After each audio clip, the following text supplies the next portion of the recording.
ओम शांति।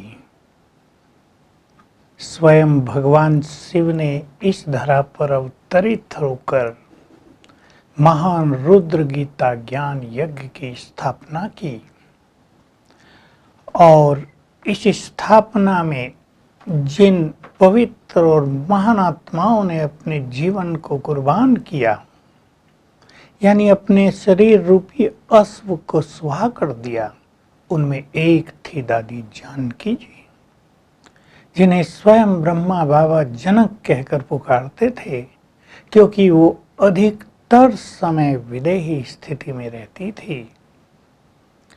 योग युक्त ज्ञान चिंतन में मगन अपना सर्वस्व स्वाह करने वाली दादी जी की आज प्रथम पुण्यतिथि है।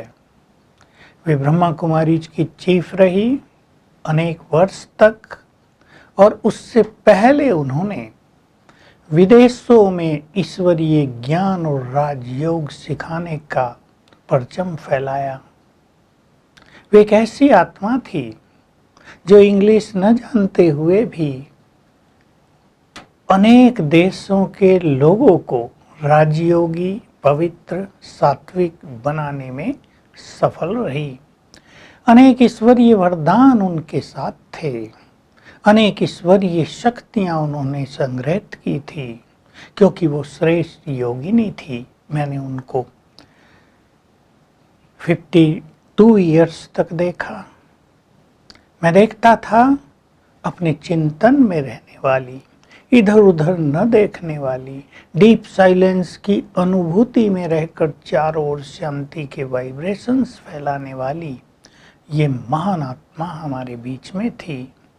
हम अति गौरवान्वित थे ये देखकर कि ये महान यज्ञ, ये ईश्वरीय ब्राह्मण परिवार ऐसी महान आत्मा से सुशोभित है, जो परम पवित्र हैं, जो पूजनीय हैं, जो अनेक गुणों से संपन्न हैं। तो ऐसी महान तपस्विनी इस दिन पर इस संसार को छोड़कर सूक्ष्म वतन निवासी हुई, संपूर्ण फरिश्ता बनी विश्व सेवा के लिए। आज के इस दिन पर हम सभी ब्राह्मण परिवार अपने स्नेह और सम्मान पूर्वक श्रद्धा सुमन उनको अर्पित करते हैं। वो इस धरा पर जैसे कि अवतार थी, वरदान थी। ये महान आत्माएं इस संसार की ब्यूटी होती हैं।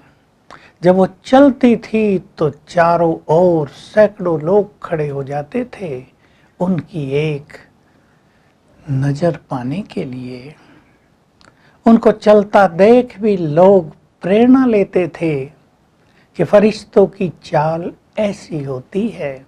उन्होंने जीवन में आदर्श प्रस्तुत किया। वे केवल बहुत अच्छी क्लास नहीं कराती थी, बल्कि जो कुछ कराती थी वो प्रैक्टिकल उनके जीवन में था।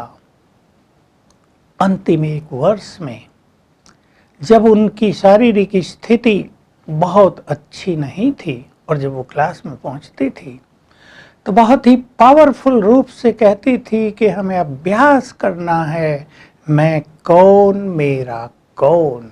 ये राजयोग की सर्वश्रेष्ठ स्थिति है और अंत तक भी वो इसी स्थिति में रही। और हमें पूर्ण विश्वास है कि उन्होंने स्मृति स्वरूप होकर स्वेच्छा पूर्वक इसी ईश्वरीय नशे में रहकर अपने नश्वर देह का त्याग किया। आज भी वो सूक्ष्म रूप से हमारे मध्य हैं।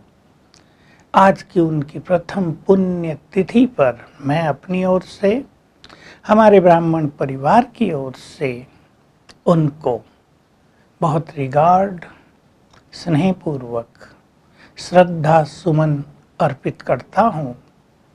और वे बच्चे रूप में जहाँ भी हैं वहाँ उनका तेजस्वी चेहरा, वहाँ उनके पावरफुल वाइब्रेशंस, वहाँ उनके मुख की मुस्कुराहट निश्चित रूप से हजारों लोगों को अपनी ओर आकर्षित करती होगी। ऐसी महान आत्मा को उनकी पुण्य तिथि पर सत सत नमन हो। ओम शांति।